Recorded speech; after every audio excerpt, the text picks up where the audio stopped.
what should Leeds do about the emergency of climate change? Our aim is to make sure that citizens are able to influence the policies that affect them in their neighbourhoods. Welcome to the launch of the recommendations of the Leeds Climate Change Citizens Jury.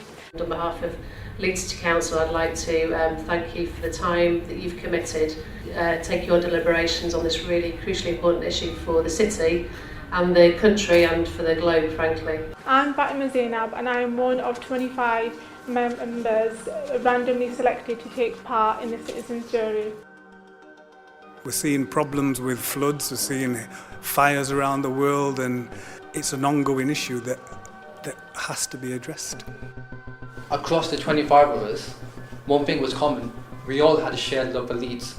We were passionate about Leeds and we wanted to do right by Leeds.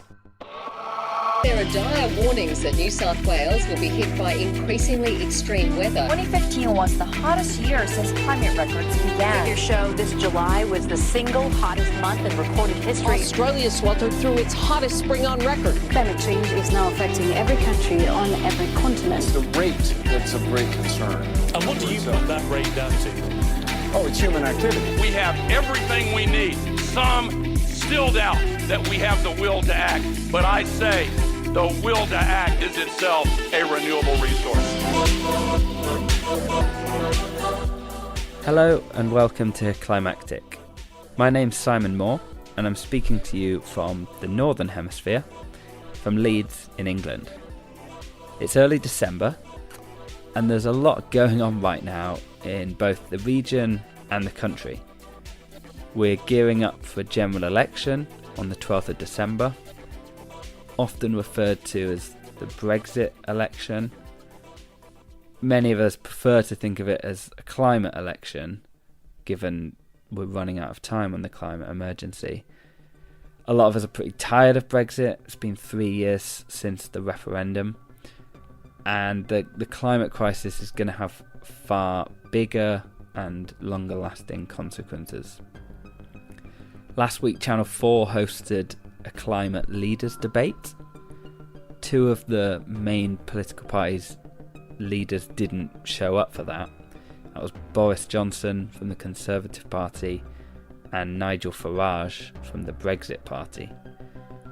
But Channel 4 made quite a brilliant decision to not just empty seat them, but to have them each represented by blocks of ice with their party names carved into them. They were there on screen during the whole programme, obviously slowly melting.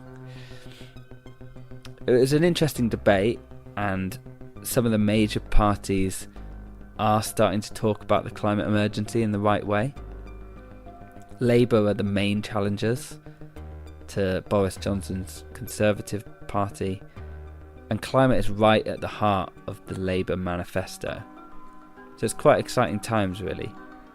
And that's one reason I've been out door knocking for Labour over the last couple of weeks.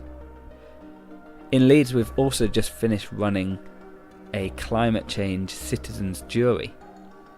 So this was a 9-week process to try and understand how regular people think we should tackle the climate crisis. In a short while, I'll be discussing that jury with Kate Locke from Leeds Climate Commission. That was one of the key organisations that helped set up and run the jury process. And to add to all of that, myself and colleagues across 60 universities in the UK have just been on strike for 8 days. We're striking over 2 different disputes. One is about protecting our pensions, and the other is to challenge our employers on 4 different things, which is workload, pay equality, and job security. What does that higher education strike have to do with climate change? I can hear you thinking. Well, it's a similar fight in some ways, because we're asking our employers to protect our working rights in the same way that a lot of us are challenging our employers to protect the climate and our right to a healthy environment. We're asking organisations to think beyond just making profit and to really make a positive impact on worker well-being as well as well-being of the environment. There's also a link because last week our workers' strike here in Leeds joined forces with the climate strike on the 29th of November. It's clear to a lot of us that we won't be able to stop the worst effects of the climate crisis if we don't all come together with as many people as possible.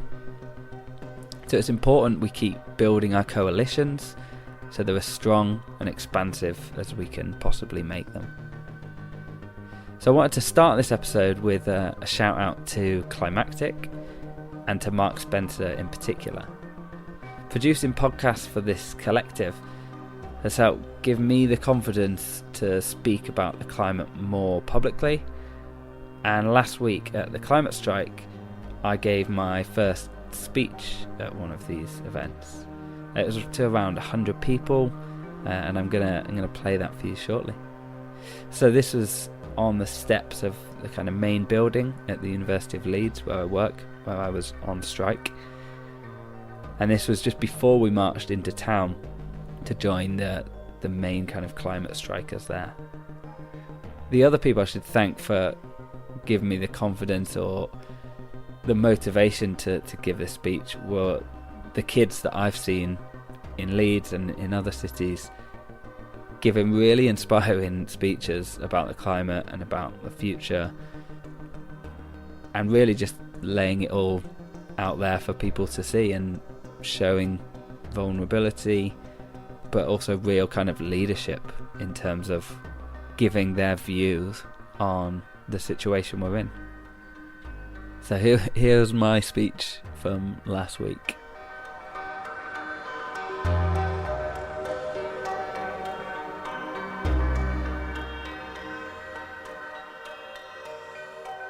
And it's amazing to see so many of you out here today standing up for what you believe in.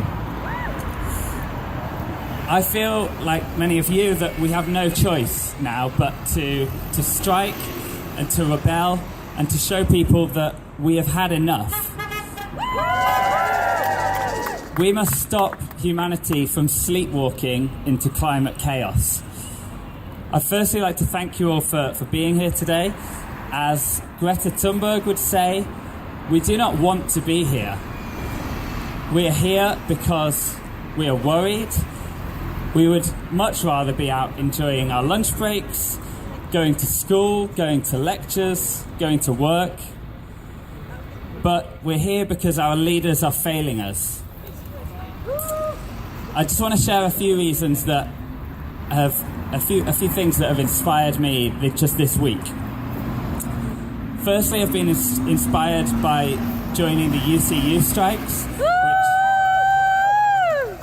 The strikes have shown me the power of solidarity, of social movements, and obviously we've seen that already with the youth climate strikes, which is one of the reasons we're all here today.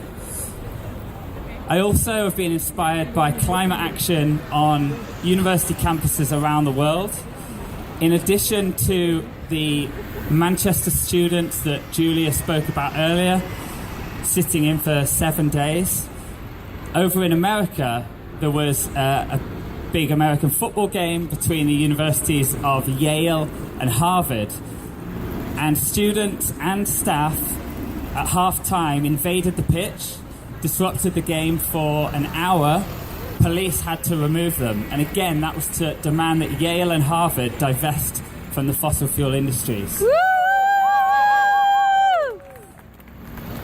As many of you will know, the fossil fuel industries have known about climate change, known that they have been contributing to it for decades and decades and decades. During that time, they have been lying to us, they have been lobbying and paying politicians to allow them to continue to profit and burn our planet. Changes we make here at universities can have ripple effects out into the wider world. So it's important that we do everything we can at our institutions, and that's what we are going to try to do. I'm also feeling inspired because this week I was lucky enough to be involved with the first ever Leeds Climate Change Citizens Jury. This citizens jury was made up of 25 regular people from Leeds that were selected to represent the demographics of the population of Leeds and also people's views on climate change. So there were many people in this group of 25 that were not particularly concerned about climate change. They met once a week for 9 weeks and heard from 24 different commentators about what Leeds needs to do about climate change. On Monday this week, they announced 12 pretty impressive and bold recommendations for what the City of Leeds now needs to go and do. You can go and read those 12 recommendations online, but I'd just like to leave you with their opening statement that was read out on Monday by this jury, and which I think really illustrates how regular people can become engaged in climate change and engaged in the solutions that we need to find as a society. So I'll just leave you with the jury's statement. Climate change is not someone else's problem.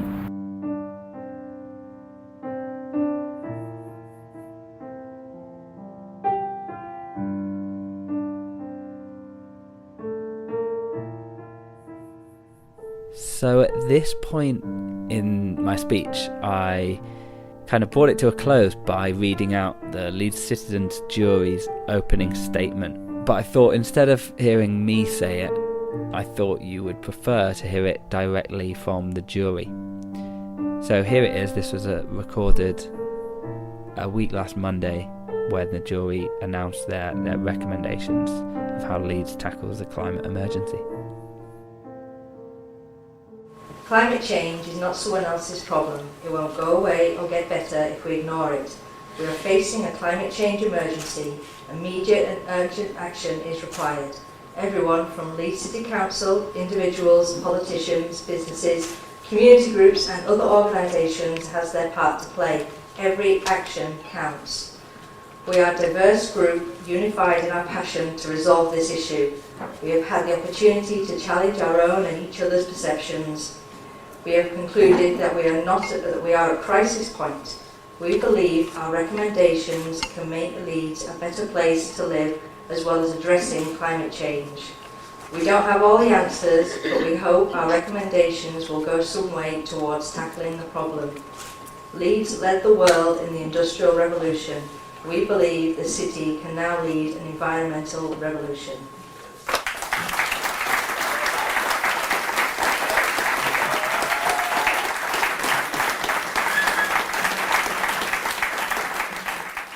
So that was a bit of a taster of the Leeds Citizens Jury.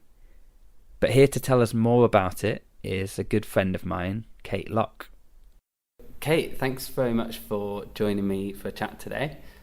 So Kate Locke is the communications officer for the Leeds Climate Commission, who organised the Citizens Jury. Kate's been an environmental campaigner for a number of years, and she's someone that I've worked quite closely with in the last couple of years, which has been fantastic. So Kate, do you want to start by telling people who you are and what you do? Okay, so as you say, I'm the comms officer for the Leeds Climate Commission, and that job started back in 2017 when the Climate Commission started, but the Climate Commission has evolved to be part of a bigger project, which is called the Place-Based Climate Action Network. That's funded by the ESRC, and so I'm also, that's my main job now, and the Climate Commission's part of that. So I do loads of comms, loads of engagement. It's all around climate action on the ground, which is what I absolutely love doing. Brilliant. And so we've heard a little bit already about the Citizens Jury. How did that come about exactly? So listeners might be aware of the fact that Extinction Rebellion has been really pushing for citizens' assemblies. That's one of their demands, and I think that's really raised the profile of deliberative democracy and the participatory process. So I think that's the context, that's the kind of wider context in which has taken place. Leeds has declared a climate emergency, and Council did that in March of this year. And as a result of that, the council's been running something called the Big Leeds Climate Conversation. That started in the middle of July, and that's just finished, in fact. And they've been doing an online survey, and they've been engaging with citizens through that online survey and through events and other ways. But the Climate Commission wanted to have more of an in-depth look at the issues that were being raised. So the citizens' jury was a way that we could do that. And there were academics at the university, particularly Professor Paul Chatterton, who from our future Leeds, and he was very keen on it as well. So, and he's part of the Climate Commission, so he was pushing for it, and we thought this is a really good thing to do. So that was kind of the context of the wider context of Extinction Rebellion, but I mean specifically Leeds consulting on with citizens. So the citizens' jury is a mini public of a mini sort of representative sample of Leeds, and so using them to look into the issues and say how do people in Leeds think that the city should respond to the climate emergency. So really, it has been a kind of direct response to to the third demand of Extinction Rebellion. Has that been kind of acknowledged as part of the process, or is it that's just kind of background?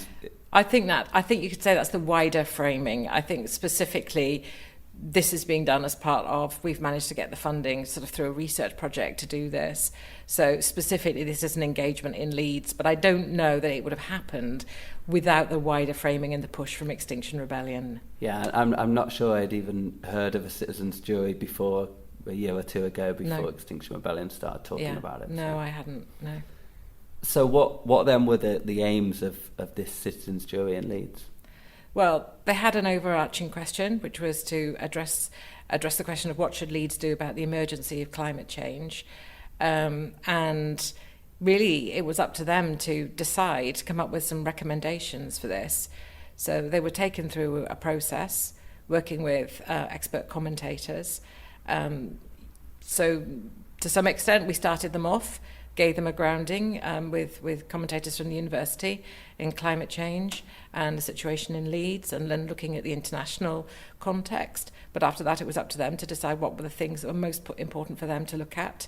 So they chose housing, they chose transport, they chose communications and community involvement. They looked at finance. But at the end of the day, the process was guided by professional facilitators from Shared Future CIC, and they do the job brilliantly. And but it's all about the jurors at the end of the day coming up with their own, deciding what are the important things for them, and then coming up with their own set of recommendations. And am I right in thinking that outside of London, this is the first one in the UK? We started before the others. There's a whole load of them going on now, but outside of London, we were the first one to start a citizens' jury. And in fact, I think most other places are doing assemblies, which tend to be bigger over perhaps a shorter time period. So we squeaked in there as the first citizens' jury outside of the UK, outside of London in the UK. Yep. But again, it's exciting that there's this isn't the only one. There's lots of others. Again, it kind of points to Extinction Rebellion that the same kind of things are popping up all around the country. Yeah, well, of course, we've just had the Oxford Citizens Assembly on climate change. So even though they started after us, they managed to get their recommendations out a couple of days before us. Lancaster, I think, is doing one. And then, of course, we've got a national Citizens Assembly on climate change. That's pretty amazing. It's not happened yet, but it's going to happen. Yeah, and I think the important thing to clarify on the national front is that it's being run by the select committees that scrutinise government as opposed to government running it themselves. Yeah. So I think we still have a way to go, and Extinction Rebellion would say that their third demand is not being met by this National Citizens Assembly, but it's going in the right direction. And that's something we'll maybe talk about later, which is how effective the recommendations then are at changing how the world works and how policy works. Yeah. So just because there are multiple different ways of doing this kind of thing, do you want to just talk us through what happened in the jury process here in Leeds? With selecting the jurors, you mean? And also the experience that they had Yeah. as being part of it. Yeah, so it was really important, as I said, that we had a representative sample of the population of Leeds, and that we, and that includes like ethnicity, gender, disability, where people come from in Leeds. And so we had an oversight panel as well, that's important to say. And in fact, Extinction Rebellion were, along with a lot of other groups and organisations, represented on the oversight panel. We also had someone from Youth Strike, we also had someone from the Chamber of Commerce, Yorkshire Water, the Council. So we had a Medina Town movement and Leeds Racial Justice Network. So we had a wide range of groups and organisations on an oversight committee, and that was to make sure the process was transparent and fair, and also to help select the commentators as well. So they were the context, and the oversight panel helped to really steer the selection process in terms of when we sat down and said, well, how do we want to go about this? I mean, Shared Future do use Sortition Foundation to do the actual send out the letters. But the oversight panel wanted to make sure that voices aren't normally heard, that are underrepresented in the discussions on climate change were heard. So we actually made an effort to make sure that certain groups were represented, almost not overrepresented, but represented more than they possibly would normally be. Just to add also that attitudes to climate change was also an important part of the selection. So, and I think that was taken from a national database to make sure that when we made our final selection, it wasn't all people who were going, we're really concerned about climate change. I mean, a proportion, I think it was around a quarter, were not, at the start, either not very concerned or, even sceptical. So it was really making sure that we had those voices from, across society. And when we talked to the council about this is being done independently of the council, but council members were extremely interested in it. And they were really at pains to say, we hope you're not just getting middle-class people who can afford to take the afternoon off. And we really had to show and persuade them that that was not the case. This is a really diverse group of people. And they've been working in the evenings, and they've been compensated for their time and had their travel expenses paid.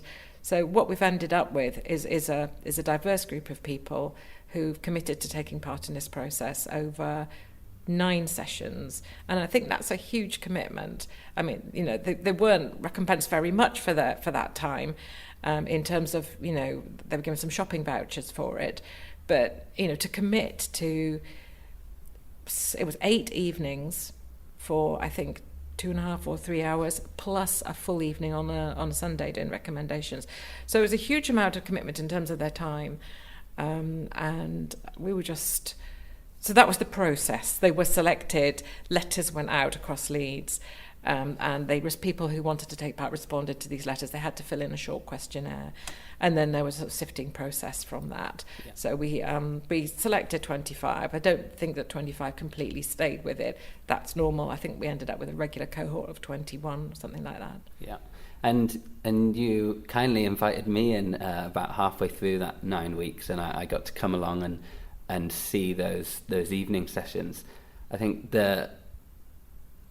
my reaction to it was I think similar to some of the people that had come along from the oversight panel who got to come and kind of observe for a couple of sessions. And I think what was quite powerful was that speaking to some of the jurors, some of them actually likened it to being on a normal jury, and they'd had experience of that, and that was one of the reasons they said yes to it. But I think I was also really impressed how empowered they all felt by being asked to give their opinions and their recommendations and to take part in this process. A lot of people who generally wouldn't be that interested in the topic suddenly were like you say, were committed to be able to say, I will spend my time on this, and I will really kind of consider and have these good discussions with others in the room, because it's important. I think that getting that across to the jury was probably done before I got there in some of the earlier sessions, but I think that made the process all the more powerful, because they felt like their actions were going to make a difference. I think that's it. I think I got the sense when I went down there and observed and helped out, and we were both there, the sense of responsibility that they felt on behalf of the people of Leeds was really strong. And that absolutely carried through to the end and was very, very clear when they delivered their recommendations. So I'd just like to pause at this point in my conversation with Kate Locke and let you hear again directly from members of the citizens' jury. I was fortunate at the launch event to be able to sit down and chat to them about their experience of the process and their key messages for the people of Leeds. I got involved because for future generations, really. I learned a lot. I didn't realise the impact eating meat all the time had, which I'm absolutely ashamed. I thought, how didn't I realise that? So yeah, I didn't know that there were actually a climate emergency in Leeds, so I was a little bit intrigued, and I thought, well, why not? We'll give it a whirl, and I went along and just to see what were going on, really, and yeah. With it being an issue that was important, I thought, well, I'd like to get involved, if possible, just to find out the facts for myself and get a better understanding of something that I see in the media on a regular basis. Looking back, I wouldn't have thought it would be my cup of tea. But yeah, it's been an absolute, like I say, it's been an education, an eye-opener. It's been a lot of fun, and it's certainly been an education. I think the biggest message for the citizens of Leeds is that it's the individual's action that matters. It's about the individual not only changing stuff in their own lives, but making sure that they pressure their councillors, politicians, even local businesses to actually look at climate change as a serious issue, and that probably will entail them adopting some of our recommendations which we've given. Now that we've launched recommendations, their hope and expectation is that they will be carried through by the local authority, bigger organisations that have the power and influence to make an impact and make the things that we've recommended happen. We don't want to preach to people, because I think people are allowed to make their own decisions, but I think a lot of people are educated and they don't realise, exactly what's going on. So I think we just need to stand up and just, talk to people. I think everybody just needs to talk to each other about the issue. I think the jury's main message to the people of Leeds is, yes, we do face an emergency. Climate change is real. It affects all of us equally. But we don't see it as just a problem. It's actually a good opportunity for us to really sort of help develop Leeds and make Leeds a much better place to live. Face-to-face engagement and talking to people in terms of their understanding of the issue. So instead of saying green spaces to absorb CO2, say green spaces to make the city nicer and cleaner instead. It's been a life-changing process for me, just sort of being exposed to so many different perspectives. Usually we're all sort of in our little communities, in our little bubbles. We're not really sort of exposed to so many different perspectives. And just learning about the different challenges each other face. So from that, I've learned a lot. I also managed to catch up with Professor Andy Gouldson, who is the chair of the Leeds Climate Commission, and then Professor Paul Chatterton from the Leeds Climate Commission and Our Future Leeds. I had a quick chat with them about their reactions to the launch event and the next steps for these recommendations.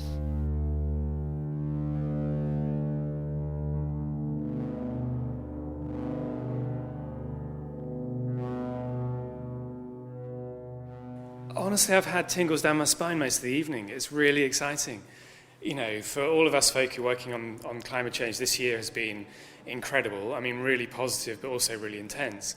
And I think we're getting to the end of the year and we're all feeling a bit exhausted. And to come to something like this and to hear back in such straightforward terms, such inspirational statements from the broader public, including people that we'd love to hear more from, but for some reasons we don't hear enough of. For them to say in such a clear, kind of inspirational way exactly what they think should be happening, it's really exciting, and it will give us a massive shot in the arm for next year to think harder and work harder about how we take all this forward and turn what they have said they want to see happen into real change in the city. So what we've seen in this launch event and from the jury is almost a new kind of politics, but one that's fitting for a climate emergency. Some really engaged, thoughtful and deliberative responses which is going to be super useful for the city as they respond to the emergency of climate change. So I think the next steps of these recommendations is talking and listening. So we start to understand each other. There's nearly 800,000 of us in this city. We need to think and understand what the big issues are, be it the airport, be it using less cars, eating less meat, those kinds of things, recycling more. We need to understand what the concerns and what the limits are, and then work towards those in our workplaces, in our homes, in our communities. I think what we've seen tonight is just the beginning of a process. I think we could start to roll out these citizens' juries in workplaces and in Leeds' many communities right across our very big and diverse city. I think we've seen some really exciting proposals tonight across the potential for free public-owned buses, to insulate all our homes, to make them affordable and tackle fuel poverty, to increase recycling rates, to get the message out. I think we've seen a brilliant basket of solutions which could make our city a green, fairer and beautiful place to live.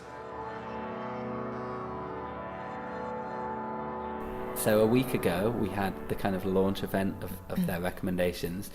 Do you want to just talk us through some of the kind of key recommendations and perhaps talk us through some of the potentially more controversial ones that really show why the jury process was necessary?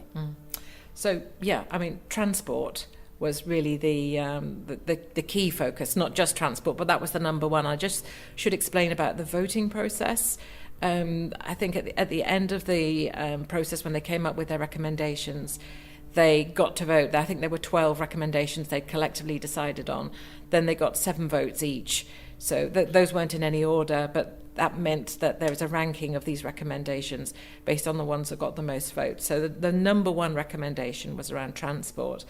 And I think it's really exciting to see that that they actually say that they want to make that the use of private cars should be a last resort for transportation. I think that's really, really significant. And then they give us a priority to start off with, which is, as a priority, bus provision should be taken back within public control. So that, I know from the conversations we had, they were really concerned about transport as a key issue. And they've actually put measures like congestion charge into some of the bullet points of their recommendations. That's a little bit controversial, more than a little bit controversial, really. That's just gone in there. So they've put in a sort of a number of recommendations around transport, but it's all around, getting and absolutely reducing the use of private cars and increasing the use of public transport. So that's the number one. That's the number one recommendation that got the most votes. Housing and energy efficiency of existing housing stock. Leeds has got a huge amount of old houses that need insulating, and so they said all existing housing should be made energy efficient. That was a really big thing, and it's going to mean a big programme of retrofitting, but it's exactly what the city needs. So it's great that they recognise that. Communication, I think this is one of the things that surprised me. Third on the list of their recommendations of all of the things, communication. They said Leeds must act together, and there needs to be a large-scale communications drive in Leeds through all possible means, basically, and including education in schools, which is hugely important. So I think the fact that they've sort of linked that with the necessity for individuals, community and organisational action at all levels means I'm so pleased that they're not just saying the council's got to do everything. They're looking at everybody, and everybody's got a role, and in organisations as well. So that was a really big thing for them from the start, in fact, I think. And I think, we both got that feeling, didn't we? Which is key. And I think from what some of them have said to me afterwards, I didn't realise this. One of them said, I didn't realise it was a climate emergency. So we need to, they recognise it's key, and they're very keen to get that message out there. A suite of measures around funding and finance, which are really important to make these things happen. More locally devolved power. We recommend that political groups in Leeds and the Yorkshire regions should work together. That would be good. We'll see if that one happens.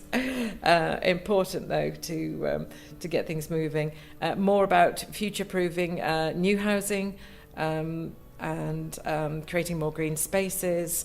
And I think another thing that I really like was a call for a Leeds Green New Deal. So we've heard a lot about that at a national level. Some political parties are talking about it, but this is a non-political, Leeds-specific Green New Deal, a set of social and economic policies to stimulate the development of low-carbon solutions, create jobs, boost the economy. So, I mean, that's great. I really like that.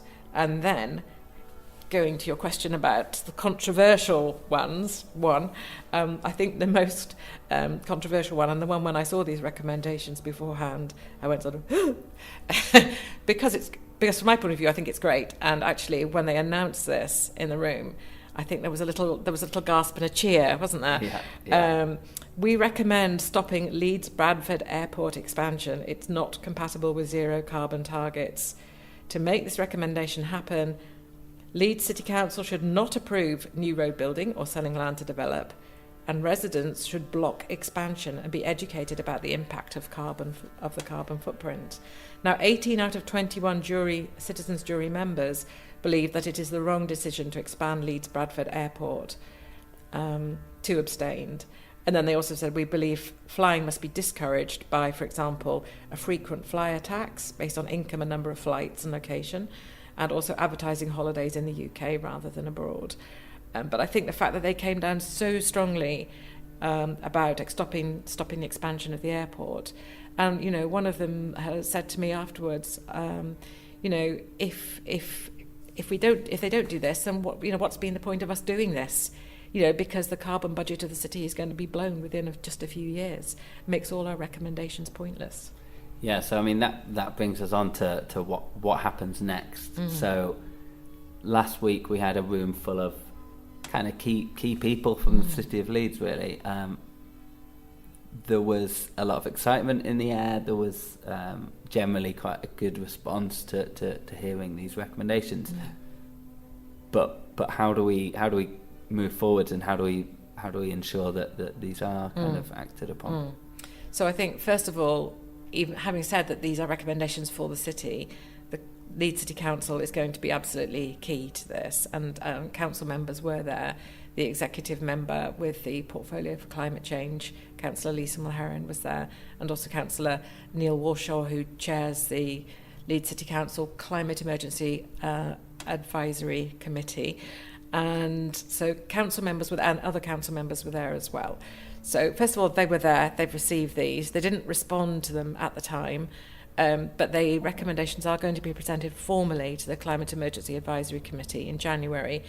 I think it's the 13th, but I'm not quite sure. So it's on the agenda. And that committee, which is a cross-party committee, is the committee that makes recommendations to the council executive. So it will be going through the process within the council. Secondly, I mentioned the Big Leeds Climate Conversation, which has been going on throughout the summer and has just finished. Now, at the moment, a report's being compiled by officers based on all of the consultations and all the things that went on. And that will also be presented to council members, I think at the end of this year or the start of next year, I'm not quite sure. And the recommendations of the jurors are going into that. So it's going to be going into, and that is going to feed into an action plan for the city. The council is now at a stage when it's compiling basically an action plan from now to 2030 to say this is how we're going to do this. So those recommendations are going to be fed into that action plan. We're also going to be presenting to, and hopefully a couple of the jurors can come and do this as well, at a special event that for council members and stakeholders in early February. So there's lots going on there. I think we as a Climate Commission need to hold a meeting to say, because we've said we'll be guided by their recommendations. So, we need to sit back, and our next meeting at our strategy group coming up needs to be how are we going to do this? The recommendation about stopping Leeds Bradford Airport is very timely because we've just produced a position paper looking at that very issue. So yes, I think this has got to inform our plans going forward. We've got I think around 32 organisations now involved with the Climate Commission. It's growing all the time. And so making sure that especially these big organisations that we know that there's around 10 to a dozen sort of, key emitters in the city that are responsible for something like 15% of Leeds' emissions. So we need to make sure that they're all listening to it and they're taking this on board. And we've got to look at this communications campaign and see how we can deliver that. And I'd be very keen to continue to work with the jurors, and I am in contact with them now. I mean, they've already been asked to do stuff. We had them on the radio the other day, one of them on the radio the other day on a phone-in on climate change.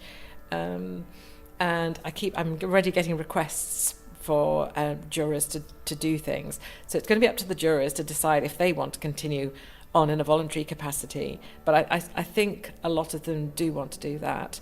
They have become ambassadors, I think, for the city. I mean, what they've done and the way they've engaged with it and the fact that they want to carry on. So there's lots to plan next year. As you say, this is the start of a process.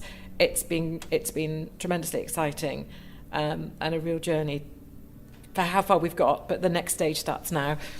And just to bring back in an Extinction Rebellion viewpoint again. So I think you're right. I think that we definitely got that sense that the jury felt empowered, felt like now I know this, I can't just live my life as I was before. Quite a lot of them were talking about different behavioural change that they were doing just within the 9 weeks, and going out and advocating and talking to their communities about it. So I think there's definitely a role to play for them going forwards. But it just, one of the final things on their kind of beyond their 12 recommendations, they talked about continuing the jury process and maybe adding some more members. And I was talking about that with some friends of mine from Extinction Rebellion, and they'd been to a session on citizens' assemblies or juries, and there was actually a strong argument for not having the same people on a jury in future, which is essentially partly to do with anonymity, which obviously we preserved right up to the point where they announced the recommendations. But I think there's also a good argument that they have now, a lot of them have now almost crossed to the other side of being concerned about climate change, now being ambassadors for climate action, which means that if a future jury was the same 21 people plus another 5 or 10, it would be completely skewed towards people that think in this way. So I think that's something to bear in mind for future. Yeah, absolutely. I mean, I think there's various ways we could do this, and to my mind, and I'm just throwing ideas out here, I mean, one thing we could do is the existing jurors can be, start off being a kind of a branch or a group of the Climate Commission, so that we've got a citizens kind of group that starts with them and builds up as we take in and involve more citizens. But I think you're right. I think bringing new people into the process now is really important. And yes, they've asked for progress reports, which is the other thing I forgot to mention, and that's fabulous because that relationship does continue because they're holding the city to account. So I think they almost become like a kind of scrutiny, advisory kind of grouping that if they want to be, it's all about whether they want to do it, but they definitely have a continuing role in that, as you say. And I think bringing new people, doing a new jury would be great. One of the issues with doing this process is that we've worked with, as I said, trained facilitators. It's not a cheap process, and we got some research money to do it. But how we facilitate this process going forward, and other cities have already, and other local authorities have already come to us and said, we'd love to do this, how did you do it? And we tell them, and then we say, yes, but it cost us £30,000 basically, which is an awful lot of money, but that's paying the facilitators, it's paying the jurors' expenses, it's a whole process that's gone on there. So it's not been cheap to do, but it's been really worthwhile. But in terms of finding that money to do it again, that's not very practical. So we've got to find other ways to do this. If someone else listening wanted to run a jury like this, what would be your kind of top tips? Okay, I think the first thing is really you do need to do it with a trained facilitator. Well, first of all, that helps enormously because they did a lot of the work that we wouldn't have had time to do, but they really know what they're doing, and it's really essential that the process is kind of unbiased and that people's voices are heard fairly and all of that. So you need people who are really trained to do that kind of facilitation. And I should just say Shared Future CIC, which is the company that we worked with, and they do a lot of this. They've now got some funding to do a sort of guide, which is hopefully be produced by the end of next year, if not before. And they're going to have some case studies in it. I think Leeds is going to be one of them. But there's going to basically kind of a bit of a kind of how-to guide for groups and local authorities who want to get involved in this process, because it can be done at different levels. There are assemblies, there are juries, and we know that, you know, people aren't always going to have the resources that we've been fortunate to have, you know, to have the funding, for example, through our research project.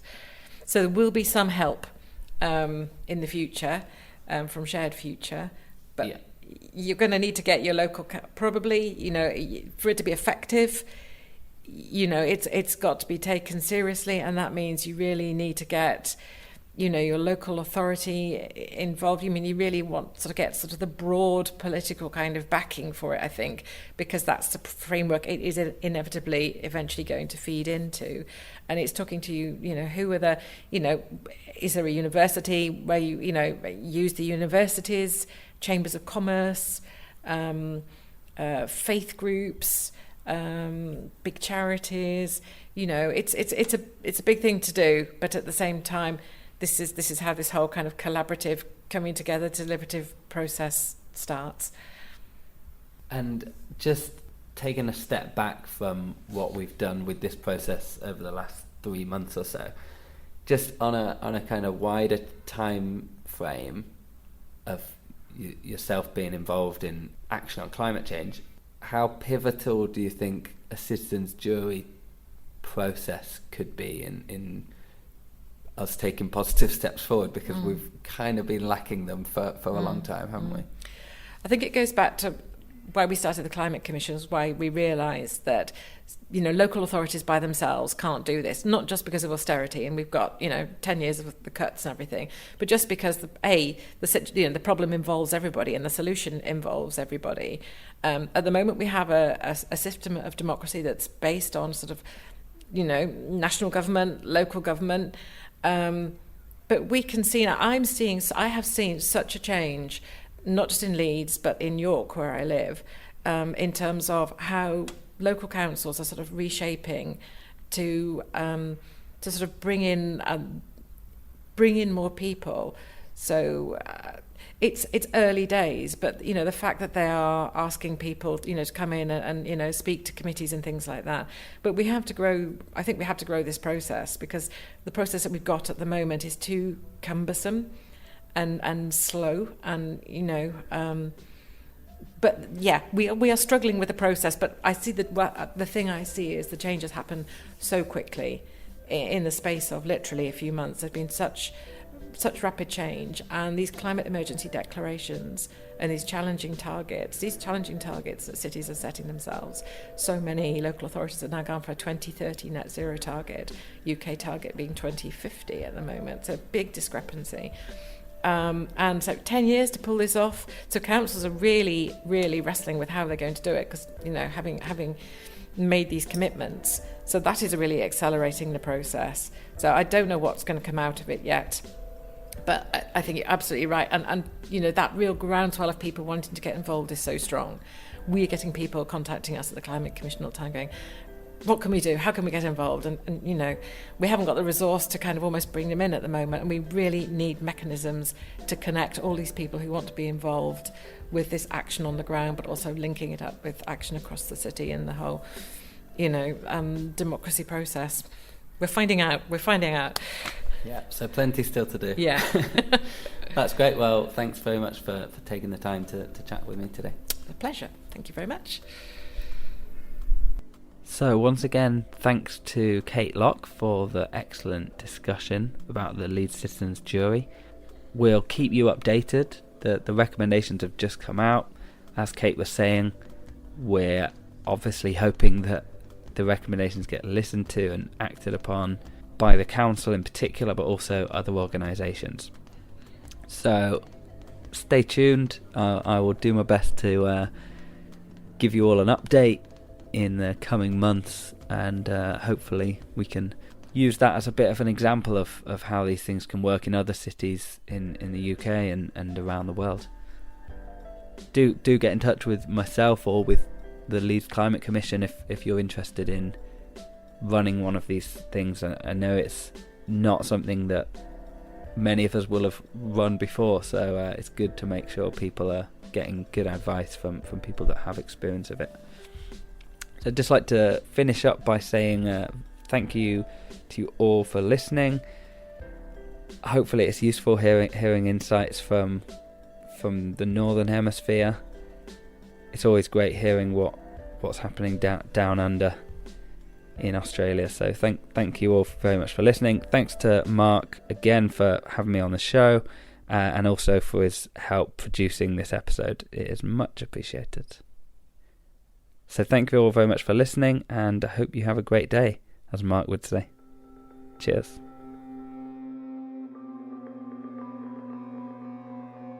Thank you for joining us. You've been listening to Climactic, the flagship podcast of the Climactic Collective, a podcast network dedicated to lifting the voices of the climate community.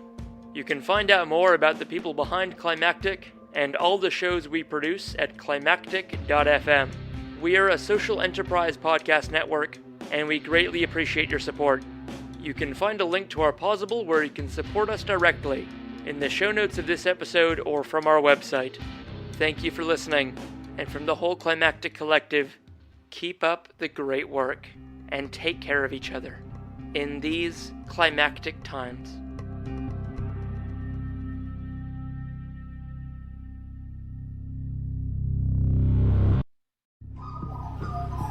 The Climactic Collective.